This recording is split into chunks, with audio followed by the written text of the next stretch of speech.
और संज्ञान लिया गया है और कमिश्नर को बोला गया है कि उनके ऊपर एक्शन लिया जाए। जी मैम, हर बार रहता है कि अधिकारियों की जो लापरवाही उस पर हंगामा रहता है, उसको लेकर सख्ती होनी चाहिए। आपने भी कहा कि डीएमसी जो है उनका रवैया ठीक नहीं है।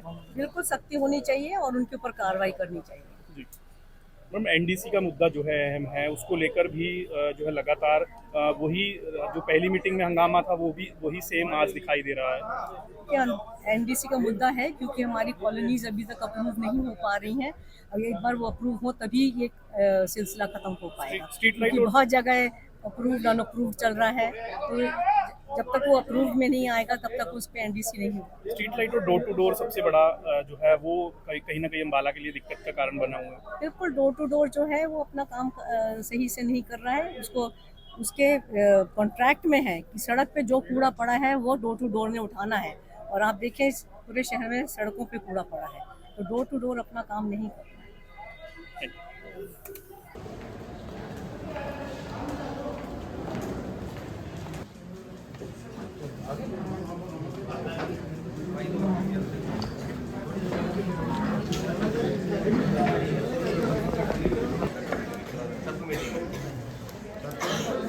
मैम, हमारी अनाज मंडी और सब्जी मंडी है, वहाँ पे कोई डोर टू डोर नहीं। आज तक जितना भी साल से निगम चल रहा है या परिषद या पालिका चल रही है, वहाँ पे आप लोगों को 20-20, 25-25 हज़ार रुपए के टैक्स के फार्म भेज दिए गए हैं। उसका क्या हाल है?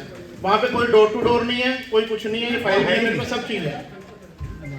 उसका करेक्शन हो रहा है। नहीं मैम, अब तक मैं 1 महीने पहले कमिश्नर मैम से भी जाके मिला हूँ इस चीज के लिए, और आज तक तो उसका करेक्शन। आप बैठ जाएं, जब आपकी बारी आएगी तब डिस्कशन करेंगे इन सब बातों पे। मैंने यही मेरा मेन मुद्दा तो एक बार मीटिंग शुरू हो जाने दीजिए। शहर का मुद्दा है तो देखो ना, एक बार मीटिंग शुरू हो जाने दीजिए, फिर अपनी बारी पे आप बोलिए।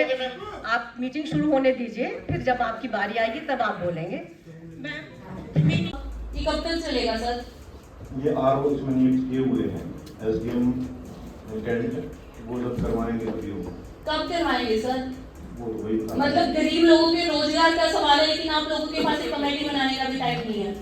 कमेटी बनाई तो आरओ नियुक्त करना होता है, कमिश्नर मैडम की सर करना तो बहुत कुछ होता है, लेकिन होता तो कुछ भी नहीं है। वो आगे का प्रोसेस है, वो खुद करेंगे। कब करेंगे सर? किसी चीज का कोई टाइम होता है? बस आप बोल देते हैं कि करेंगे हो जाएगा, लेकिन कब होगा? जब ये बताया गया था, बोला था 1 हफ्ते के अंदर कमेटी बना दी जाएगी, क्या अभी तक 1 हफ्ता नहीं हुआ? हमने तो अगले दिन बना दी। फिर कहाँ गई वो इलेक्शन कराएंगे ना अभी। सर आपकी बात क्लियर नहीं हो रही, आप कहना क्या चाहते हैं? बनी है कि नहीं बनी है? वो जो इलेक्शन होगा स्ट्रीट वेंडिंग कमेटी, उसमें इलेक्शन के थ्रू बनेगी। इलेक्शन के लिए आरओ नियुक्त करना होता है, आरओ नियुक्त कर दिया है।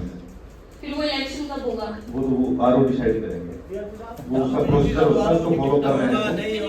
आप सभी वार्डों के पार्षदों से काम ले लें। 25-25 के हो गया, 75 के बकाया ले लें। आपने मेरे को उसका जवाब जो है वो 6-9 की एक चिट्ठी दी कि आप काम लिख के दे दें। पार्षदों ने कईयों ने लिख के दिए होंगे, मैंने 19/9 को आपको काम लिख के दे दिए। आज हो गई है 16/11। आप करने नहीं चाहते, अपनी मर्जी होगी, जिसमें कुछ आपका अपना पर्सनल फायदा होगा, उसके लिए तो आप तुरंत काम करते हैं। लेकिन जो कोई पार्षद आपको लिख के देता है, उस पर कोई ध्यान नहीं। हमने भी लिख के दे रखे हैं, सबने लिख के दे रखे हैं। आप बताओ मैं उसमें क्यों नहीं काम किया? यार एक मिनट टोनी, अगर आपने बात करनी, हम लोग एक तरीके वाली बात करो। आप यार हमेशा आप बात तो जब आप पूछ लीजिएगा, अभी आप बैठ जाइए। प्रोसेस अभी आप ले ना, टेबल पे रखो, मेरे पास आप टेबल पे रखो। रिकॉर्ड है। ऐसा है 6/9 को हम बात कर रहे हैं। यस। और इसको टेंडर प्रोसेस में काम लेने में, उनके एस्टिमेट बनाने में आप टेबल पे रखो। आपने 6/9 के बाद क्या काम किया? नहीं, मैंने काम किया है। उसमें ये हुआ है कि सबके जो एस्टिमेट्स आए हैं वो लगभग, आपकी मैं बात करूं, आपके सारे अभी एडमिन के लिए मैम के पास गए हुए हैं। एडमिन के लिए क्या किया, 2 के लिए क्या किया, 3 के लिए क्या किया, 4 के लिए क्या किया, बता दो। साहब मेरी एक फाइल पड़ी है आपके पास, मेरे पास उसमें 1 नंबर। उसकी कार्रवाई चलने दीजिए, आप बैठ जाइए। आपका क्वेश्चन करने का हक है, जब आपकी बारी आएगी, उसके बीच में नहीं। बैठ जाइए। एक फिक्स डेट नहीं इंसान दे सकता है, क्योंकि पोर्टल पे जाना है। हम पोर्टल पे चढ़ा चुके हैं काम। जो काम आपके चढ़ चुके हैं वो आप बता दीजिए कि कितनी देर में लगाएंगे। जो चढ़ चुके हैं आप उसके लिए टाइम लिमिट बता दीजिए। हाँ जी। उसमें 62 का ऑलरेडी हमने करवा चुके हैं, डीटीपी के पास में है, अभी रिसेंटली भेजी है हफ्ते भर में। मोस्ट प्रोबेबली वो अगले 15 दिन में हम उसको फाइनलाइज कर देंगे। मैडम मेरे पास आ गया और उसके आगे मैडम 2 एरिया सिर्फ न्यू ईयर भी आ गया है और शांति निकेतन को कहा गया है सिर्फ जो निगम का पैसा है सिर्फ वो पार्षदों के ही नाम से लग सकते हैं, ना कि किसी और कोई अपने पोर्टल पे चढ़ा सकता है। चाहे कोई भी हो, चाहे एमपी हो चाहे एमएलए हो, ये हाउस में अगर आप सब सहमत है इस बात से?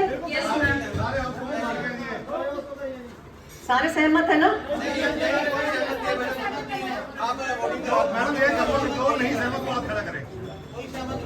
जो सहमत नहीं हाथ खड़ा कर दे। हाँ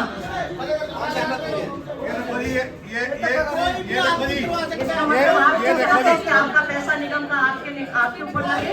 ये देखो, ये चाहते हैं कि कोई और चलाए निगम को, ये ना चलाए। आप क्या चाहते हैं? हाउस में चलाए। पैसा पार्षदों के अलावा कोई और लगाए? आप ये चाहते हैं? आप ये चाहते हैं? नहीं, कोई भी डाल सकता है, कोई भी डाल सकता है, पर लेकिन वो निगम का पैसा निगम के जो मनोनीत पार्षद है उनके ही थ्रू लग सकता है और किसी के थ्रू नहीं लग सकता है। मैडम कार्रवाई करी गई है या जो भी ये गलत तरीके से करी गई है, तो कमिश्नर मैम आप इनको इसके ऊपर प्लीज कार्रवाई करिए और स्टर्न एक्शन आना चाहिए इसके ऊपर। बाद उसमें बहुत ज्यादा दिखाई दिया मैम। बिना वजह के विवाद बनाए गए हैं। ऐसा लग रहा था कि जैसे कोई लोग मन बना के आए थे कि मीटिंग नहीं होने देनी है, और मेरे ख्याल से आप लोगों अखबारों में भी ऐसे ही आ रहा था पहले लिखा हुआ कि आज की मीटिंग नहीं होने दी जाएगी। तो मुझे लगता है उसी के संदर्भ में ये लोग सब प्लान करके आए थे कि मीटिंग नहीं होने दी जाएगी। मैडम, लोगों के काम को करवाने की बजाय बीजेपी पार्षद जो है हर बार ड्रामा करते हैं। ये तो पार्षद नहीं कराना चाहते अपने लोगों का विकास, तो ये उनको इसका संदर्भ लेना चाहिए।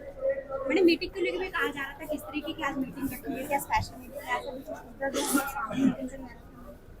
ये मुद्दा पढ़ेंगे तभी पता चलेगा ना। अधिकारियों की